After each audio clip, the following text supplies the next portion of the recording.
Bueno,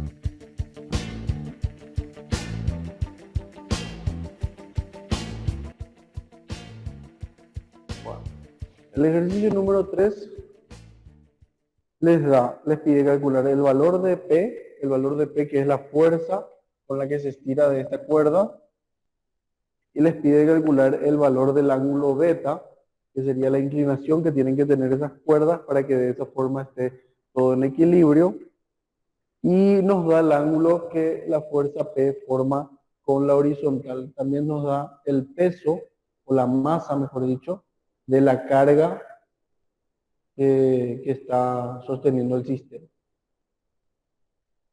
Bueno, en este caso, la cuerda, como nosotros trabajamos con cuerdas ideales, la cuerda tiene la misma fuerza, la fuerza P va a estar aplicada en toda la extensión de la cuerda, porque la tensión se transmite a lo largo de toda la cuerda. Ojo que esta cuerda, que es la fuerza P, no es la misma que el peso.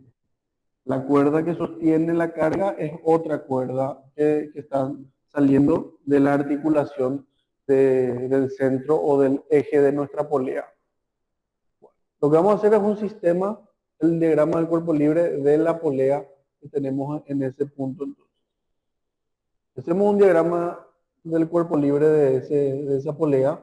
Lo que tengo es la fuerza P, que forma un ángulo de 40 grados acá con la horizontal.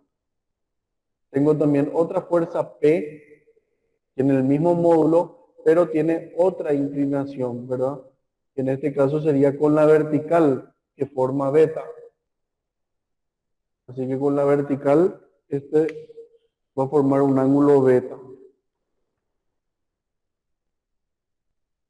Y también tengo una fuerza P, que también, como es paralela a esta, forma un ángulo beta. O sea que tengo dos fuerzas P que forman un ángulo beta. Así que lo que puedo hacer para no tener que estar desglosando en tantas fuerzas, puedo poner directamente 2P.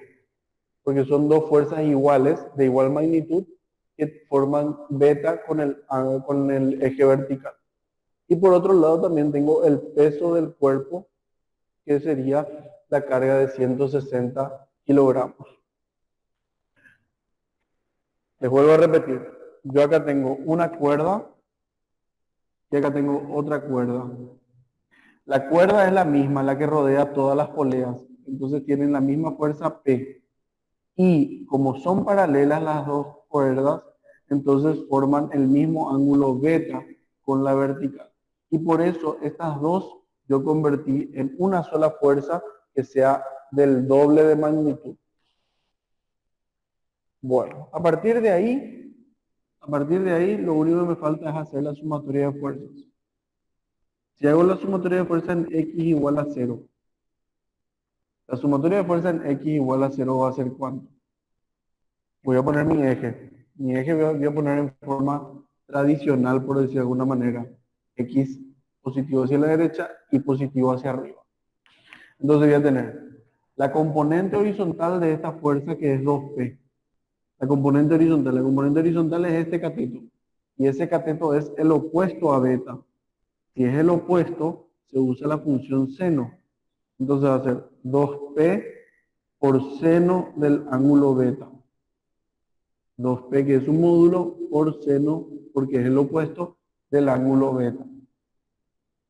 Es hacia el lado positivo, entonces tiene signo positivo la componente. Ahora, la componente horizontal de esta P sí es negativa, porque está mirando hacia la izquierda. Entonces va a ser menos P. ¿Y qué función trigonométrica va a ser? El ángulo que yo conozco es el ángulo adyacente al eje X. El ángulo adyacente al eje X. Por lo tanto, voy a usar la función coseno. Y esas fuerzas se tienen que anular entre sí. No existe otra fuerza horizontal. La otra fuerza que actúa es el peso, pero el peso en este caso es vertical. Entonces, no aparece dentro de nuestra sumatoria en el eje X. Entonces, de acá, yo tengo 2p seno de beta es igual a p por coseno de 40. P coseno de 40 pase sumando. Como ven, acá p se simplifica y ya voy a poder calcular sin mayores inconvenientes el valor de beta. Va a ser coseno de 40 dividido 2 y después shift seno, ¿verdad? Arc seno para poder calcular el ángulo. Y de ahí me queda el valor de beta, que es 22 grados, 31 minutos, 16 segundos. Ese es el ángulo beta que necesito para que el sistema esté en equilibrio. Por otro lado, hago la sumatoria de fuerzas en el eje Y. En el eje Y, ¿qué tengo? Tengo la componente vertical de esta fuerza, que va a estar mirando hacia arriba, y es el cateto opuesto a 40 grados. Así que va a ser P por seno de 40 grados. También tengo la componente vertical de esta fuerza, que también va a estar mirando hacia arriba, y es el cateto adyacente a beta. Así que va a ser 2P por coseno de beta. Y lo que tengo hacia abajo es el peso que es W. Acá entonces puedo hacer factor común de P. Voy a tener seno de 40 más 2 veces coseno de beta, que es el ángulo que ya calculé. Y el peso que está restando va a pasar sumando y va a ser, peso es masa por gravedad, va a ser 160 por 9,8. Entonces de esa manera voy a tener 160 por 9,8 sobre todo ese paréntesis que pasa dividiendo.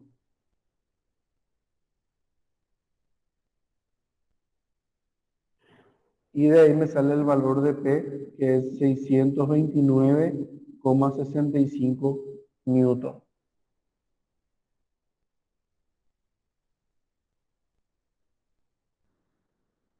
Tenemos el siguiente ejercicio, que tiene una esfera ubicada en ese ángulo de 30 grados entre el techo y una especie de pared inclinada, plano inclinado, y se aplica sobre la esfera una fuerza horizontal F de 150 newton, la esfera es de 200 newton, ese sería el peso de la esfera, 200 newton, la fuerza aplicada es de 150 newton, y eh, les pide las reacciones en los puntos A y B en esas condiciones, y luego también les pide cuál es la fuerza mínima F, ¿verdad?, que se puede aplicar para mantener la esfera en la posición donde se encuentra. Le dice que se desprecien los rozamientos y que la fuerza F está aplicada en dirección al centro de la esfera.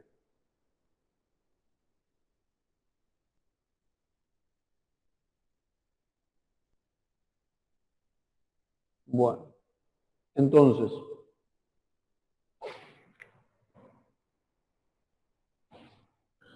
tenemos una esfera que está colocada en este ángulo de 30 grados entre el techo, donde se apoya en el punto B, y un plano inclinado donde se apoya en el punto A. Y esa fuerza F. Vamos a construir entonces el diagrama del cuerpo libre. El diagrama del cuerpo libre consiste entonces en la esfera, la fuerza F horizontal, el peso de la esfera, la normal en el punto B. En el punto B la normal va a ser hacia abajo, ¿verdad? Yo estoy presionando la esfera contra el techo, entonces el techo reacciona y hace fuerza hacia abajo en ese punto. Y también tengo la normal en el punto A, que como es un plano inclinado, la normal va a ser también inclinada. Esa normal va a pasar por el centro de la circunferencia también. ¿Qué inclinación va a tener esa normal? Y así como en plano inclinado, siempre vimos que la normal forma con la vertical, forma el ángulo del plano inclinado, que en este caso es 30 grados. Así que de esa manera tenemos las cuatro fuerzas que actúan en nuestro sistema. Tenemos la normal, tenemos el peso, la normal en B y la fuerza. Voy a hacer acá un nuevo dibujo con el eje de referencia y las fuerzas que estamos teniendo. La normal en B, el peso, la normal en A, de forma 30 grados con la vertical, y la fuerza F. Bueno, entonces de esa manera voy a hacer mi sumatoria de fuerzas. Mi sumatoria de fuerzas en el eje X va a ser igual a 0, por supuesto, porque está en equilibrio, ¿verdad? ¿Cuáles son las fuerzas en el eje X? Tenemos una componente de la normal, que sería la componente horizontal, y esa componente es opuesta a 30 grados. Entonces va a ser NA por seno de 30, cateto opuesto, entonces seno. Y NA, que es el módulo de la fuerza. Eso está hacia el lado positivo de las X, entonces es una componente positiva. Y del lado negativo de las X tenemos a F, que está todo sobre el eje X, así que no hay que descomponer, es simplemente menos F. No hay otras fuerzas en la horizontal. De esta ecuación yo ya puedo calcular la normal en A. Porque F para mí, voy a llamarle 1 porque después voy a usar otra vez esta ecuación, pero F para mí es un valor conocido, es 150 newton para el primer caso.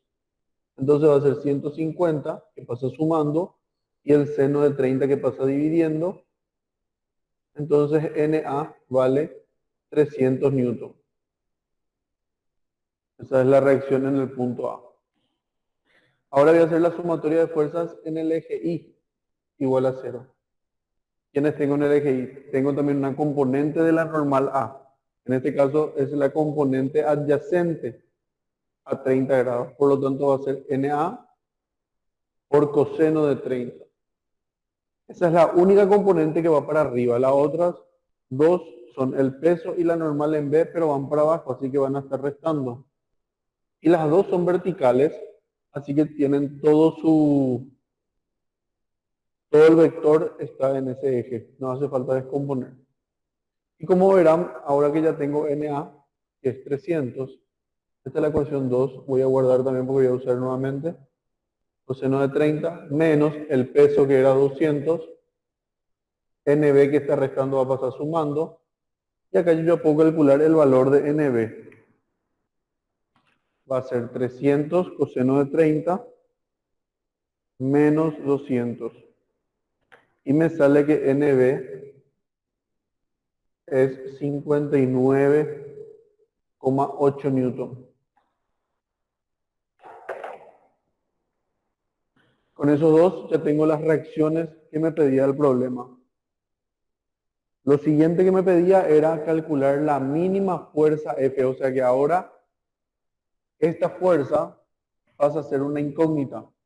Ya no es más 150. Es nuestra incógnita. Pero no quiere cualquier valor de F, quiere la mínima fuerza F que tengo que aplicar para mantener el cuerpo en equilibrio. Bueno, ¿y por qué habla de una mínima y no de una máxima? Una máxima no va a existir por el hecho de la situación en la que está. Como está atascado acá entre un plano inclinado y un techo, la máxima sería la máxima que puede soportar la esfera antes de romperse, porque si yo presiono, nada, el plano inclinado y el techo van a reaccionar más fuerte nomás ellos para sostener la esfera, para que no se hunda la esfera dentro de ellos, ¿verdad? Pero van a reaccionar más fuerte, es un techo y es una pared, ¿verdad? Un plano inclinado. Entonces, ellos se supone que tienen forma de reaccionar a eso. Ahora, la esfera lo que habría que ver cuánto puede soportar, cuánta fuerza puede soportar antes de llegar a romperse. Pero eso ya es otra parte de la física que es resistencia de material. Ahora, Por eso no habla de una máxima fuerza que puedo aplicar, pero sí habla de una mínima. ¿Qué pasa si yo disminuyo la fuerza? Va a llegar un punto en que esa fuerza, lo único, en vez de presionar contra el techo y contra el plano inclinado, en vez de presionar, lo único que va a estar haciendo es atajarle a la pelota, a la esfera. Va a atajar nomás, no va a estar presionando, sino que va a soportar nomás su peso para que no termine cayendo. En ese caso, cuando estamos sujetando muy levemente la esfera para que no caiga por el plano inclinado, la reacción que hay entre el techo y la esfera se va a anular, va a tender a cero, va a ser prácticamente nula. ¿Por qué? Porque al no estar yo presionando, el techo no necesita reaccionar. No tiene que soportar ninguna fuerza de la esfera. Porque no estoy haciendo fuerza hacia el techo, no estoy presionando tanto como para que esté haciendo fuerza en el techo. Por supuesto que así tiene que haber una reacción. En A no se puede anular porque eso implicaría que la esfera se va a desmoronar. O sea, tipo, si no tiene dónde apoyarse, no va a poder soportarse el peso, ¿verdad? No hay forma que esta fuerza horizontal aguante el peso de la esfera. La fuerza horizontal lo que hace es aguantar una de las componentes del peso y la otra componente se equilibra o se aguanta con la normal de la superficie. Pero la que no necesita tener un valor es la normal en B. Por eso es que para la fuerza mínima, la normal en B tiende a cero. Vamos a usar otra vez estas ecuaciones. Para F mínima, la normal en B va a ser igual a cero. Y si mi normal en B es igual a cero, yo quiero la fuerza. Voy a trabajar otra vez en esto. Seno de 30 es 0,5. Entonces, NA es 2 veces la fuerza. 0,5 pasa dividiendo. 1 dividido 0,5 es 2. Y me meto acá. 2 veces la fuerza, que es NA, por coseno de 30, menos el peso. El peso que era 200. Y NB, que es 0. Termina anulando. Y de acá voy a sacar el valor de las fuerzas mínimas. El 200 pasa sumando y 2 coseno de 30 pasa dividiendo. Me sale 115,47 newton. Esta entonces es la fuerza mínima que tengo que aplicar para sostener la esfera, para que no deslice la esfera por el plano inclinado. Yo reemplacé esta normal en A, metí acá. Podía también calcular de esta ecuación, podía calcular la normal en A, porque ya tenía el peso, podía despejar la normal en A, y ese normal reemplazar dentro de esta ecuación. También es válido ese proceso, son diferentes formas de resolver el sistema de ecuaciones nada más.